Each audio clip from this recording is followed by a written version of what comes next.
Itinuturing na isang banta sa seguridad ng Israel ang grupo ng Hezbollah kaya patuloy ang pag-atake nito sa Lebanon na pinaniniwalaang kuta ng mga ito. Sa kabila ng peace talks ng Amerika, Israel at Iran, hindi raw titigil ang Israel sa kanilang pag-atake ayon sa Prime Minister na si Benjamin Netanyahu. Narito si Erickson Santiago para sa balita. Sabado, February 28 nang sumiklab ang sorpresang joint airstrike ng Estados Unidos at Israel laban sa Iran. Libo-libong sibilyan ang nasawi at maraming infrastruktura ang nawasak. At bilang ganti, naglunsad ng mga pag-atake ang Iran sa mga karatig bansa sa Middle East na may presensya ng mga base militar ng Amerika.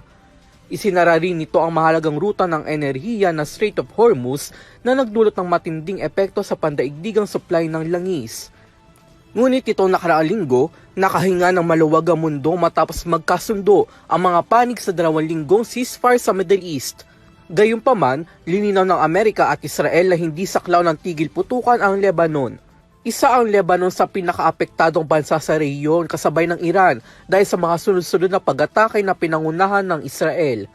Target kasi ng Israel ang grupong Hezbollah na itunuturing itong banta sa kanilang seguridad. Ngunit ang mga pag-ataking ito ng Israel laban sa Hezbollah sa Lebanon ay nauwi sa mahigit 2,000 ang nasawi simula ng sumiklab ang tensyon nitong Pebrero ayon sa Institute for National Security Studies. Sa kabila nito, hindi pa rin papipigil at mas pinatindi pa ng Israel ang kanilang operasyon. Ayon kay Israeli Prime Minister Benjamin Netanyahu, patuloy ang kanilang kampanya laban sa Hezbollah. Ngayon ay tutuon umano nila sa katimugang bahagi ng Lebanon, partikular na sa Binchbel. Inilarawan niya ang lugar na ito bilang baluarte ng grupo, kaya layon umano nilang tuluyang durugin ang presensya ng mga Hezbollah roon. Taliwas sa nagpapatuloy na operasyon, diplomasya naman ang kasunod ng kanyang naging pahayag. Ayon kay Netanyahu, nagpapatuloy ang pakikipag-ugnayan ng Tel Aviv sa mga opisyal ng Beirut para sa isang peace talk na umusbong kamakailan lamang. Kabilang umano sa sentro ng usapin ang pagdisarma ng Hezbollah at pagkakaroon ng sustainable peace. Iginiit ni Netanyahu na ang pag-uusap na ito ay posible dahil sa lakas ng Israel. Gayunpaman, hindi pa rin niya tinatanggap ang panawagan na ceasefire. Samantala, nagpapatuloy din ang mga pag-atake ng Hezbollah laban sa Israel.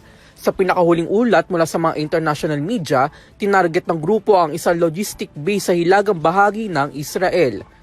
Kinondena naman ng Minister of Administrative Reform ng Lebanon ang panibagong opensiba ng Tel Aviv at tinawag itong isa na namang panibagong war crime laban sa kanilang bansa at mga sibilyan at lumalabag sa international law.